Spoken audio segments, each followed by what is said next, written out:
이번 달에는 전체적으로 시장을 관망하는 분위기로 있어야 됩니다. 연준이 금리 인상을 하던 시기에는 시장은 다 하락을 했습니다. 9% 근접하거나 9% 넘으면 100bp 금리 인상할 수 있다 이렇게 얘기를 하는 거예요. 근데 거기에 핵심이 뭐냐면 변화를 감지하는 게 굉장히 중요한 거고 그 변화를 감지하는 시그널 중에 하나가 네, 오늘 모신 분은 교보증권 박병창 부장님입니다. 안녕하세요. 네, 안녕하십니까. 어떻게 지금 괜찮으세요? 지난번에 좀 네. 건강이 네, 네. 약간 안 좋아서 좀 네. 그동안 활동을 중단하셨었잖아요. 네, 거의 한 달 동안 뭐 3주 집에 있었는데요. 좀 힘든 이제 시간을 좀 보냈는데 좀 많이 좋아졌습니다. 아직 뭐 다 회복은 안 됐는데. 그러니까 이게 눈이 되게 예민한데인데. 예, 이번 달 되면 다 될 것 같고요. 많은 분들이 걱정해 주셔서 뭐 힘을 얻고 있고요. 너무 감사드립니다. 네. 근데 또 쉬실 때 시장이 참 많이 안 좋아졌어요. 6월의 폭락이 더 아팠습니다, 사실. 아, 그러게. 예. 참 이거 어떻게 봐야 될지 모르겠어요. 이게 참 시장이 낙관론이 점점 힘을 잃어가고 있어요, 지금. 그렇죠. 낙관론이 힘을 잃어가는 거는 뭐 시장이 계속 떨어지니까 당연히 항상 한쪽으로 좀 치우치는 그런 게 있죠. 뭐 이렇게 생각을 해보죠. 뭐 오늘 이제 말씀을 좀 그렇게 나눠야 될 것 같은데 사실 기존에 나와 있는 내용들은 여러분들이 이제 많이 들어서 또 이제 다 대부분 다 알고 계세요. 그러면 지금 상황에서 뭐 조금씩 변화되는 게 어떤 게 있는지 또 지금 어디까지 와 있는지 또 그 다음에 조금 이미 여기까지 왔으니 그 다음은 뭘 보고서 우리가 좀 이 시기를 지나가야 되는지 이런 말씀 좀 나누고 싶은데요. 뭐 이런 거지 않습니까? 팬데믹 이후에 막대한 유동성이 들어와서 2020년 11월부터 사실은 급등한 거고 그리고 2021년 봄이 피크였는데 그때는 모두 다 주식 투자를 해야 되고 주식 투자를 하지 않으면 뭔가 뭐 뒤처져지고 그리고 바보같이 느껴지고 이런 거지 않습니까? 지금은 모두 다들 어떻게 얘기를 하죠? 주식 투자하면 망한다로 바뀌었지 않습니까? 그게 이제 쏠림이죠. 심리의 쏠림이고, 이제 군중의 심리의 일방향으로 가는 건데, 사실 그렇게 일방향으로 한쪽으로 쏠렸을 때 결과가 좋지 항상 않았던 거죠. 지금 보면은, 물론 지금 앞으로 경기 침체라는 게 남아있어서 여기서 추가적으로 더 하락하고 그 위험도 대비해야 된다는 얘기들도 분명히 있는 것은 사실이지만 고점으로부터 우리나라 지수로 따졌을 때 무려 1000포인트가 빠진 상황이고요. 상당폭 아마 30포인트가 빠졌지 않습니까? 네, 그렇죠. 그렇게 빠진 상태이고 기간으로 1년이라는 하락을 좀 했습니다. 그렇게 봤을 때 우리가 역사적으로 봤을 때 이거보다 더 큰 위험도 있었고 항상 다르다고 하지만 결과론적으로 나중에 지나고 보면은 그때 그런 게 있었지. 그때가 저점을 통과하고 있었구나. 이렇게 항상 느꼈습니다. 그러니까 주식 투자를 오랫동안 해오신 분들은 이것을 잘 대응했다, 안 했다, 그런 걸 자취하고서라도 이런 경험을 계속해서 해오면서 주식시장에 역사가 있었던 거거든요. 지금의 하락은 굉장히 고통스럽고 힘든 것은 맞지만 또 시간이 지나서 보면은 그때 저점으로 또 올라왔다는 건 분명한 사실입니다. 그런데 지금 상황에서 내가 어떻게 대처할 것인가, 여기서 내가 어떻게 이겨내고 또 살아남아서 그 다음을 준비할 것인가, 지금은 이제 그런 상황이라고 생각합니다. 네. 그러니까 사실 우리가 이제 사이클이라고 하니까 네네. 주식은 내리기도 하고 오르기도 하고. 네네. 근데 이제 사실 코로나 이후에 3,000포인트 돌파하고 3,300 가면서 네. 우리는 계속 우상향으로 갈 거를 기대했는데 네네. 결국은 이제 또 내려오는 네네. 현상. 근데 이제 올라갈 때는 또 계속 갈 것 같지만 또 떨어질 때도 그렇죠. 계속 떨어질 것 같단 말이에요. 지금 아까 대표님 말씀 드신 대로 지금 떨어지고 있으니 지금 여기서 감히 뭐 저가 매수해야 됩니다. 여기서 반등할 것입니다. 이렇게 얘기했다가는 몰매를 맞아요. 지금은 그런 얘기를 함부로 하지 못하고 있는 그런 상황이거든요.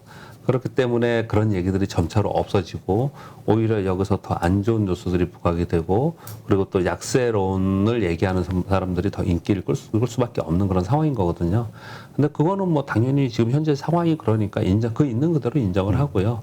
그러나 그 속에서도 내가 박혀 있는 사람이 말로만 그냥 한다. 그러면 재미삼아 할 수 있겠죠. 우리는 직접 투자를 하고 있기 때문에 그 아픔을 그대로 지금 주식의 주가 하락을 그대로 몸으로 체험하면서 있는 것이니까 함부로 말할 상황은 아닌 거라고 생각하고요. 이 상황 속에서도 좀 객관적으로 보려고 노력을 많이 해야 될 것 같습니다. 네. 자, 우리가 이제 객관화 시킨다는 게 참 어려운 게 우리가 오를 때도 계속 오를 거라고 기대했던 거는 오를 만한 이유가 자꾸 생겼었단 말이에요. 그렇습니다. 그럼 마찬가지래. 네네. 지금 내리는데 더 내릴 만한 이유가 자꾸 생겨. 그러니까 맞습니다. 긍정적으로 볼 만한 요소가 없단 말이에요. 네네. 근데 계속 오를 것 같았던 주식이 그렇게 됐던 것처럼 네네. 여기서도 이제 뭔가 또 나오겠죠. 네네. 그게 뭘까를 찾는 게 예. 그게 이제 참 중요한데 예. 지금은 다 불안한 것만 보이니까. 그렇습니다. 근데 사실 심플하게 생각을 좀 해봐야 될 것 같아요. 사실 저도 요번에 또 한 번 또 뭐라 그럴까요? 반성도 하고 또 이렇게 보는 이런 부분들은 이런 거지 않습니까? 우리 그 단순히 아는 거 한번 짚고 넘어갈게요. 길게 얘기할 필요도 없을 것 같고요. 역사적으로 연준이 금리 인상을 하던 시기에는 시장은 다 하락을 했습니다. 그리고 양적 긴축을 할 때는 더 큰 하락을 했었고요. 또 금리 인상과 양적 긴축으로 인해서 향후에 경기 둔화, 그다음에 경기 침체가 벌어졌고요. 그다음에 경기 침체가 이루어지면은 미국이 이런 데서 조금이라도 경기가 둔화되면은 취약 국가나 취약 기업들은 한계 기업들 이런 데들은 치명타를 입으면서 시스템 위기가 발생을 했고 결국은 지금 그 순차적으로 그렇게 가고 있는 게 아니냐 이렇게 보는 거고 오늘 또 질문을 주실지 모르겠지만은 그렇다면 지금 상황에서는 금리 인상과 양적 기축과 그리고 경기 둔화와 경기 침체나 이런 것들이 지금 반영이 되면서 시장을 하락을 하고 있으니 향후에 결국은 위기 오는 게 아니냐. 근데 가장 이제 최끝단으로 약세로를 얘기하는 사람들은 그렇게 얘기를 하고 있는 거지 않습니까? 그렇죠. 그렇게 본다면 역사적으로 계속 그랬기 때문에 경험적으로 그 경험을 안 하셨던 분들은 요번에 되게 당황스러웠을지 모르겠지만 계속 그 경험을 했던 사람은 당황스러운 게 아니고 반성을 하게 되는 거죠. 아, 작년 말에 올해 연준에서 금리 인상하고 양적 긴축한다. 그래서 올해 어려울 거라고 다들 하고 있었지만 실제로 주식을 팔았느냐? 우리만이 아닙니다. 기관 투자가들, 연금 투자하시는 뭐 매니저들 또는 채권 플레이어들이 그러면 전문가라서 다 팔고서 위험을 관리했느냐? 그렇지 않은 부분이 훨씬 많거든요. 그러니까 사실 따지고 보면 우리가 몰라서 이런 것을 닥치는 이런 부분보다는 늘 그 사이클 속에서 위험이 닥치면은 그 위험을 어떻든 최소화하려고 노력하면서 피하는 사람들은 그리 많지 않아요. 그거는 이제 어떤 경우에는 극단적으로 운영하시는 분들이 그럴 수도 있겠지만은 거의 대부분은 피하기보다는 그걸 최소화하려고 노력을 하고 그 다음에 또 올라갈 때는 또 극대화하려고 노력하고 이제 그런 과정 속에 있는 것이고요. 그래서 지금 현재 상황에서는 그런 과정 속에 있다라고 이해하시면서 그 과정이 언제쯤 끝날 것인가 그리고 그 충격이 어디까지 갈 것인가 이런 부분을 좀 생각해야 될 것 같습니다. 네. 자, 일단 우리가 그 더 하락할 수밖에 없다라고 이제 많은 사람들이 생각하는 그 요인 네네. 이게 이제 그 경제 지표들인데 네네. 일단 이번 주에도 그러니까 내일이죠. 네. 내일 그 소비자 물가 CPI 지수 예. 미국에 뭐 그 다음에 또 우리 한국에도 금통위가 있고 있습니다. 예. 자 이런 것들 어떻게 좀 그 우리가 뭘 중요시 여겨야 될까요? 관전 포인트를. 근데 지금 이렇게 쭉 생각을 해보면은요, 일단 얘기를 우리가 아는 거 빼더라도 아는 거 빼고 그냥 생각해 볼 만한 거, 어떤 정답을 얘기하기보다는 그런 말씀을 좀 드려보면요. 일단 아까 말씀 중에 우리가 그렇게 올라갈 때는 좋은 뉴스만 있었잖아요. 그래서 계속 올라갈 것만 같았지 않았습니까? 그러나 결국은 고점을 짚고 내려오는 그 기본적인 베이스라인은 고평가냐 아니냐라는 거지 않습니까? 근데 그 당시에는 굉장히 고평가되었음에도 불구하고 고평가가 아니라고 계속 얘기를 했지 않습니까? 요즘의 주가를 지수 자체는 뭐 추가적으로 좀 더 하락할 여유가 있다, 뭐 여분이 있다 이렇게 얘기를 하지만 종목별로 보면은 완전 절대 저평가 가는 종목들이 굉장히 많거든요. 그러면은 지금은 굉장히 안 좋은 뉴스들이 굉장히 많지만 절대 저평가 있는 종목들은 결국은 그때가 저점이어서 할 가능성이 상당히 높아요. 그 부분을 분명히 생각해야 될 것 같고요. 요번에 연준이 실패했다라는 표현을 많이 쓰지 않습니까? 그렇죠. 그리고 저도 그랬고요. 많은 사람들이 요번에 지수의 영역대에 실패한 이유는 물가가 피크아웃을 어디서 찍느냐의 판단이 틀렸어요. 작년에 연준과 그리고 옐런 장관이 계속 얘기했던 것은 단기적으로 오를 것이다. 팬데믹으로 인한 공급망 차질로 인해서 단기적일 거다. 그랬는데 연말까지 갔고 올해도 계속 올라가고 있고 그러다 보니까 이거 이제는 이제 전쟁 때문이라는 얘기를 좀 하기 시작을 했어요. 그런데 전쟁도 공급망에 이제 교란이 있었기 때문에 그런데 그 이후에 더 이렇게 이제 이 CPI가 올라가는 게 질질 끌다 보니까 이제 포기했지 않습니까? 그렇죠. 그러니까 오래 갈 것이다 이렇게 얘기를 하고 있지 않습니까? 결국은 보면은 과거의 역사적 흐름하고 지금하고 달라진 건 그렇게 많지는 않은데 그냥 굳이 달라졌다라고 한다면 과거에는 돈을 풀었어요. 그러면 그 돈을 푼 것 때문에 투기적 투기가 발생을 하고 그러다 보면은 과열이 발생을 하고 과열이 발생하면서 수요에 의해서 물가가 오르고 그것으로 인해서 그 과열을 잡기 위해서 긴축을 하고 이랬단 말이에요. 근데 이번에는 그게 아니잖아요. 공급 사이드 문제지 않습니까? 결국은 지금은 답은 물가에 있다 이렇게 보는 거고 한마디로 표현하면 물가이지만 결국은 그 물가가 연준이나 파월 의장이나 전 세계 석학들이나 전문가들이 예상한 것보다 더 길게 그리고 오래 가고 있는 것은 더 높게 가고 있는 것은 그 중간에 우크라이나 전쟁이 있었지 않습니까? 네. 그러니까 우크라이나 전쟁의 휴전이나 정전이 굉장히 중요한 포인트가 지금 되고 있는 거라고 생각을 하거든요. 여하튼 그 그 부분을 전체적으로 흐름을 말씀을 드리고요. 그러한 가운데 이제 CPI 발표가 13일 날 있습니다. 어제 미국 시장이 7월 따라 좀 달라졌어요. 나스닥이 7월 1일부터 5일 동안 연속 상승을 했었거든요. 그러다가 어제 2% 하락을 했어요. 그 2% 하락한 게 요번에 금리 인상을 7월 26, 27일 날 하잖아요. 그때 75bp 정도로 생각하고 있었는데 월가에서 100bp까지 할 수도 있다. 이런 얘기가 좀 나온 거거든요. 그 얘기가 나온 게 6월 CPI가 요번에 발표가 되는데 7월 13일 날 발표가 되는데 요번 CPI의 예상이 지금 8.8%예요. 지난달에 8.6%였거든요. 그런데 8.8%로 보는 이유는 또 9%를 넘어가면 어떡하냐라는 걱정을 하기 시작을 했거든요. 그렇죠. 포인트가 그거거든요. 9% 근접하거나 9% 넘으면 100bp 금리 인상할 수 있다 이렇게 얘기를 하는 거예요. 근데 거기 핵심이 뭐냐면 유가입니다. 유가거든요. WTI 선물 기준으로 유가의 지난번 130달러 피크 말고요. 그 다음에 떨어졌다가 4월 달에 올랐기 때문에 4월 CPI 높았고 5월 달에 올랐기 때문에 올 CPI 높았어요. 그래서 6월에 좀 꺾이지 않을까 생각했는데 6월도 올랐는데 6월의 고점이 언제였냐면 6월 13일이었습니다. 6월 13일 날 123달러였어요. 그리고 나서 지금은 195달러까지 갔다가 지금 103달러까지 있거든요. 그러면 6월 중순 이후에는 WTI 선물 기준으로 빠졌어요. 그렇죠. 네, 유가가 빠졌습니다. 근데 그건 선물이거든요. 그러면 직접적으로 CPI에 영향을 주는 소위 그 미국의 그 가솔린 가격에 그 갤런당 가격이 5달러를 넘어섰다가 지금 5달러 아래 떨어졌거든요. 그래서 시장에서는 이제 피크아웃이 되지 않겠냐라는 사실 기대감이 존재는 해 있어요. 그러나 이번 6월의 CPI는 7월 13일에 발표된 6월의 CPI는 그게 6월 전체를 포함하지 않아요. 그 숫자를 계산할 때 6월 20일, 25일 요 정도 할 거예요. 마지막엔 하지 않는다고요. 못했다고요. 그러니까 그 기간을 추정해 봤을 때 5월보다 유가가 높았습니다.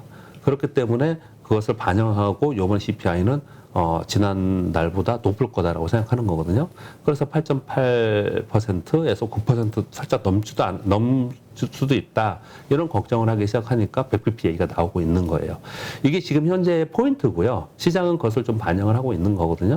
그런데 저는 이제 요즘에 가장 중요한 건 뭐냐면요. 말씀 나온 김에 질문을 주신 건 아니지만 말씀을 드려보면 만약에 이번 CPI가 8.8, 8.9%가 나왔어요. 실제로. 네. 뭐 8.9% 이상이면 충격받을 거고 8.8%도 충격을 받겠지만 아무튼 8.9라고 하겠습니다. 네. 8.9%가 나왔어요. 그럼 시장은 화들짝 놀라면서 야 100bp 금리 인상하는 거 아니야? 이럴 수 있지 않습니까?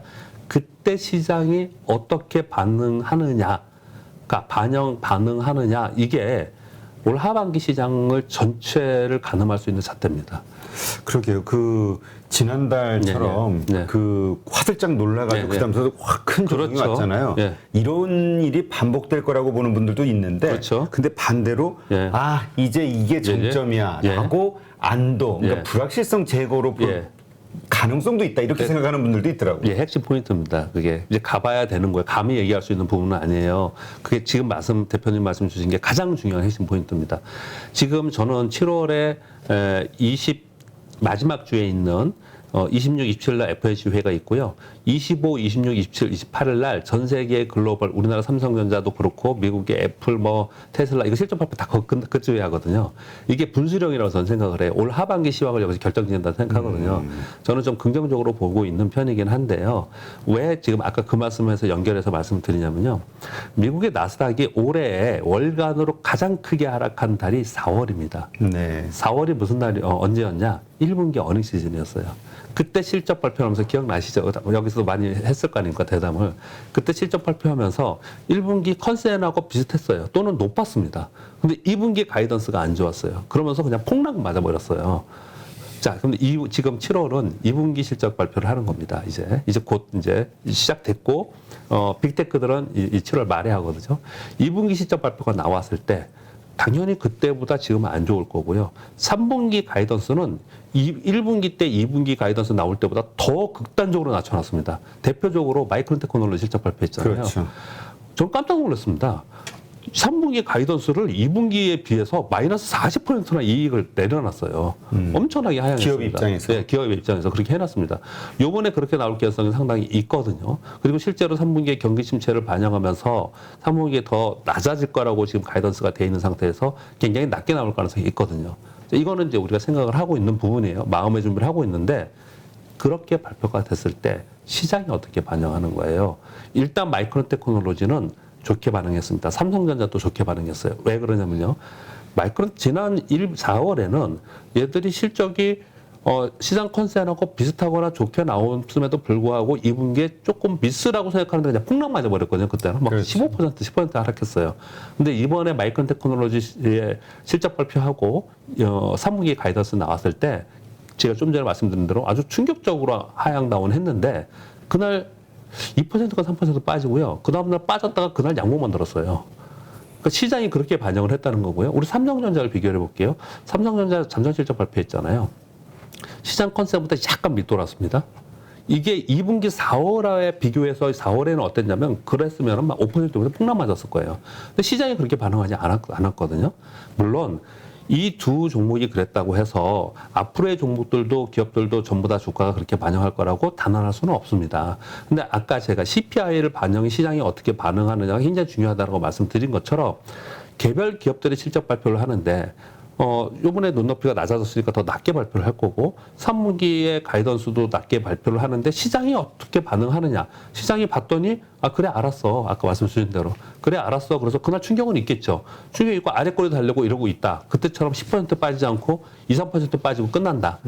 만약에 그러면 시장의 투자 심리는 굉장히 빠르게 호전될 가능성이 있어요. 그래서 이번 달에는 전체적으로 시장을 관망하는 분위기로 있어야 됩니다. 어떤 액션을 취할 수 있는 부분은 분명히 아닙니다. 뭐냐면 지표도 그렇고 모멘텀도 그렇고 차트도 그렇고 수급도 그렇고 변화된 게 없거든요. 네. 그러나 이런 변화는 이번에 빅테크들의 실적 발표와 이번 FLC 회의를 끝나면서 아마도 변화될 가능성이 있는데 그 변화가 좋은 쪽으로 변화될지 더 충격을 받을지에 대해서는 의견이 분분하지 않습니까? 근데 우리는 직접 투자를 하는 입장이니까 그걸 확인하려는 심리가 지금 작용을 하고 있다. 그렇게 해석해 볼 수 있습니다. 그렇다면 지금 우리가 이제 관망을 하고 그러니까 뭔가 매수를 하면 안 되는 거는 이해를 하겠어요. 네네. 근데 이제 들고 있는 분들의 입장에서 좀 많이들 물려 있단 말이죠. 네네. 더 떨어질 거에 대비해서 팔아야 되느냐 하는 문제. 네. 물론 이제 그런 질문을 사실은 지난 4월에도 들었고 5월에도 들었고 그때도 저도 이제 삼성전자에 제가 기억이 납니다. 삼성전자 여기서 파는 게 실익이 없지 않냐. 이제 그렇게 말씀을 드렸는데 그리고 나서도 지금 뭐 한 5%, 6%더 빠졌을 것 같아요. 그런데 그 5%, 6% 또는 뭐 10%라고 하겠습니다. 10%더 빠지는 걸 두려워해서 거기서 팔고 난 다음에 저점에서 사면 더 싸게 파면은 그만큼의 더 이익인 거잖아요. 팔고 밑에 그렇죠. 샀으니까. 주수가 늘어난다. 그런데 그렇게 하기가 쉽지 않다라는 거죠. 아마도 팔면요. 주식을 팔면 그 주식을 다시 사지 않을 가능성이 굉장히 확률적으로 높습니다. 거의 대부분 그래요. 그 주식을 들고 있었을 때 그 주식을 뭐 다시 사든지 아니면은 좀 팔았다가 다시 사든지 이런 게 되는 거지. 일단 한번 손에서 놓치면은 그 다음에는 그 주식을 다시 사지 않을 가능성이 현실적으로 제가 투자자 입장에서 말씀을 드려보면 그렇거든요.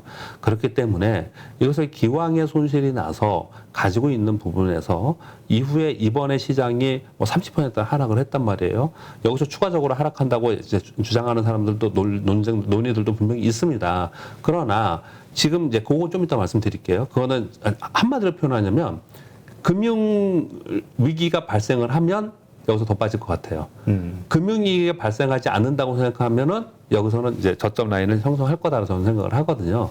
왜냐면 그동안에 있었던 경기 침체나 또는 금융 긴축이라든지 이런 것들은 반영한 것은 역사적으로 볼 때 한 30% 반영을 했기 때문에 그렇게 이제 보는 거거든요. 그렇게 봤을 때 여기서 지금 이 시기에 굉장히 힘든 시기, 비정상이 정상으로 가는 힘든 시기를 내가 이 주식을 가지고 그냥 지나갈 거야 라고 하시는 분들은 사실 여기서 좀 더 빠진다 하더라도 굳이 그렇게 하지 않고 들고 가자라고 얘기를 많이 하는 거예요. 저만이 아니고 많은 분들이 그렇게 얘기를 할 겁니다. 그런데 어떤 종목들을 우리가 조심해야 되냐면은 우리가 시장이 굉장히 유동성이 좋았을 때 유동성의 힘으로 이익이 따라주지 않으면서 그냥 간 종목들 있잖아요. 그래서 소위 테마주들 비교를 한번 해드릴게요. 테마주들에 보면 코로나 바이러스 종목들 볼게요. 엄청나게 막 거의 10배까지 뜨지 않습니까? 그러다가 다시 다 무너지잖아요. 네. 그렇게 무너진 주식이 요즘에 다시 또 이제 코로나 재확산 이제 우려로 인해서 요즘에 다시 올라오긴 하는데 얘들이 다시 가기 위해서는 굉장히 오랜 시간이 걸리고 굉장히 이익이 따르지 않기 때문에 굉장히 꽤 오랜 시간을 이걸 버티고 있어야 됩니다. 어쩌면 안 올 수도 있어요. 그런 것들은요. 그런데 소위 산업 사이클로 계속 이익이 가다가 주춤하고는 하지만 결과론적으로 장기적으로는 이익이 늘어나고 있는 섹터나 기업의 종목들은 결국은 자기 가치를 찾아가는 게 맞습니다. 그렇게 가거든요. 그런 주식을 가지고 있는 분들은 힘들지만 가져가는 게 맞다고 생각을 하는 거고요. 그렇지 않은 주식을 갖고 있는 분들이 더 고민인 거예요. 근데 그 구분은 명확합니다. 어떻게 명확하냐면요. 향후에 이익이 늘어날 이익 성장성이 있는 주식들은 고점으로부터 약 30% 정도. 예를 들어 삼성전자를 비교해 보면 한 30% 정도에서 50% 사이, 3, 40% 정도 하락을 하고 마무리됐어요. 그런데 그렇지 않은 주식들은 반토막 이상, 마이너스 60%, 70%. 얘네들은 다시 올라가기 굉장히 힘들거든요. 근데 더 많이 빠졌는데 그걸 어떻게 지금 내가 이거를 손절매를 하느냐라고 말씀을 주시겠지만 두 가지 포인트를 말씀드릴게요. 언제 매도를 하냐면은 만약에 시장을 반등을 주면요. 낙폭과대 종목부터 반등을 주거든요. 네. 그래서 굉장히 많이 빠진 종목이 빨리 올라오니까 이게 다시 대장이 되는가라고 생각하시지 말고 그거는 그럴 때 바른 게 맞다. 그런데 내가 들고 갈 종목 삼성전자를 반등 줬는데 파느냐 그거는 아니라고 생각. 구분을 하나 드리고요. 그리고 또 하나는 이익 성장이 있는 종목인데 시장 심리가 워낙 안 좋거나 또는 투매나 이런 게 나오면서 걔네들이 40% 50% 빠졌다. 그러면 소위 수평 이동의 기회가 생기잖아요. 그 수평 이동은 또 할 필요가 있지 않나 그렇게 생각합니다. 네. 자, 그렇다면 이제 말씀하신 그런 관점으로 이제 우리가 이번 한 달을 지켜봐야 되는데 네.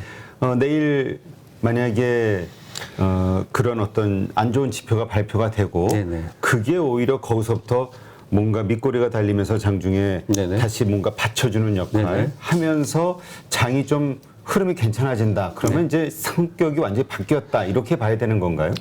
이제 성격이 바뀔 가능성이 생기는 거죠. 가능성이 생기는 거죠. 그럼 그때에 따라서 우리의 투자 마인드가 좀 바뀌어야 되나요? 투자 심리가 바뀌겠죠.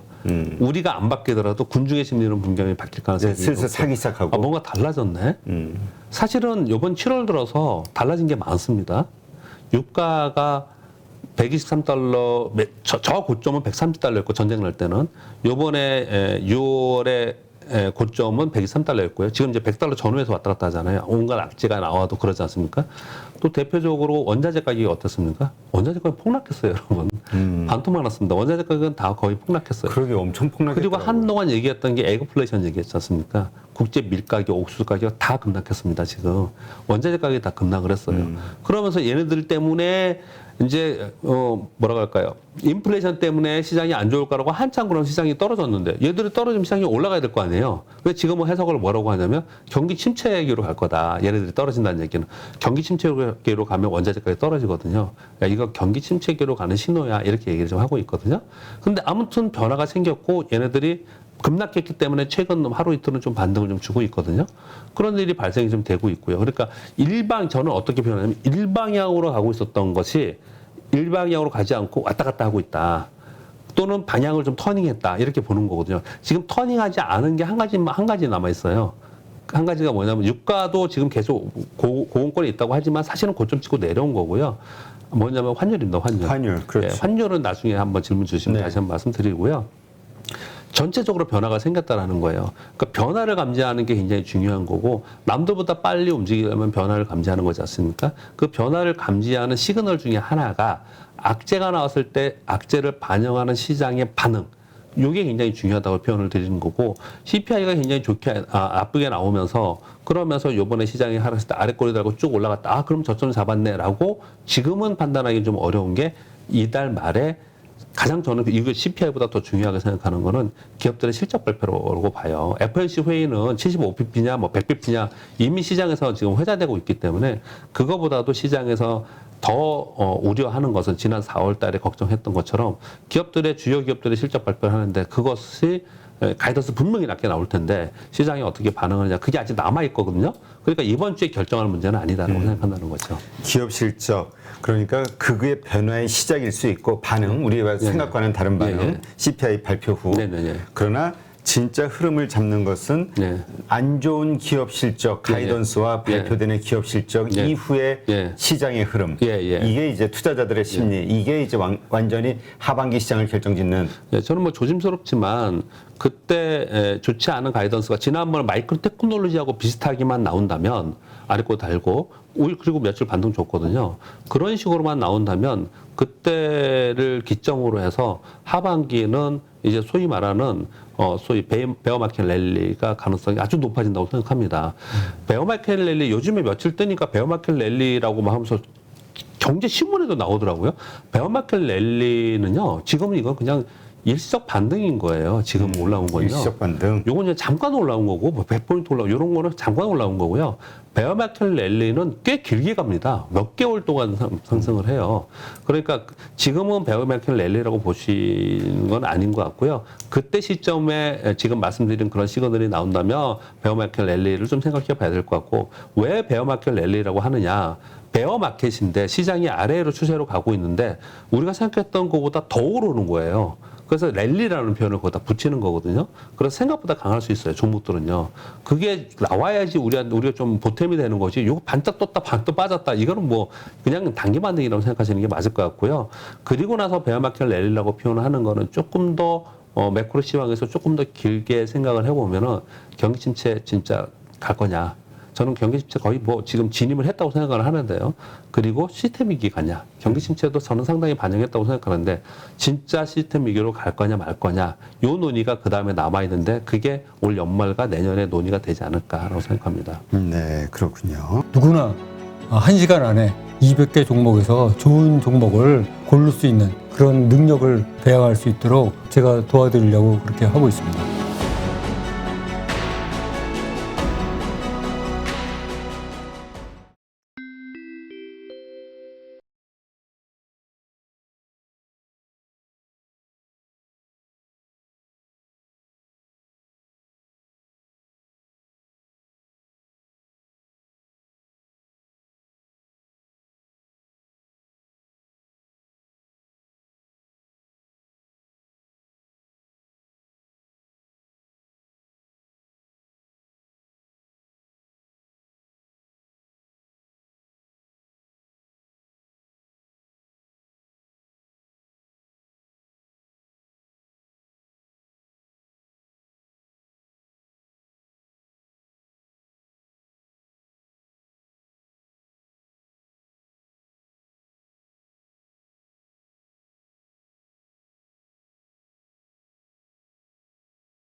물가가 피크아웃을 어디서 찍느냐의 판단이 틀렸어요.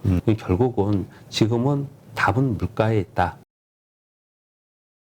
그때 시장이 어떻게 반응하느냐, 그러니까 반응하느냐, 이게 올 하반기 시장을 전체를 가늠할 수 있는 잣대입니다.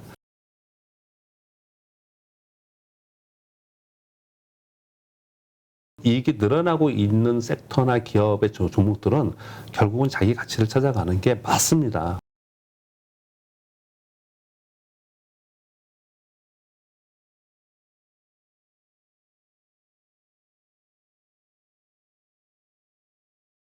여기서 내가 어떻게 이겨내고 또 살아남아서 그 다음을 준비할 것인가. 종목별로 보면은 완전 절대 저평가 간 종목들이 굉장히 많거든요.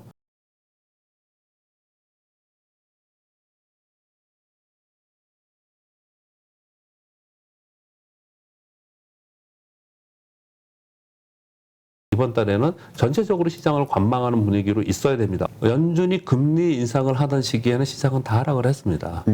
9% 근접하거나 9% 넘으면 100bp 금리 인상할 수 있다 이렇게 얘기를 하는 거예요. 근데 거기 핵심이 뭐냐면 변화를 감지하는 게 굉장히 중요한 거고 그 변화를 감지하는 시그널 중에 하나가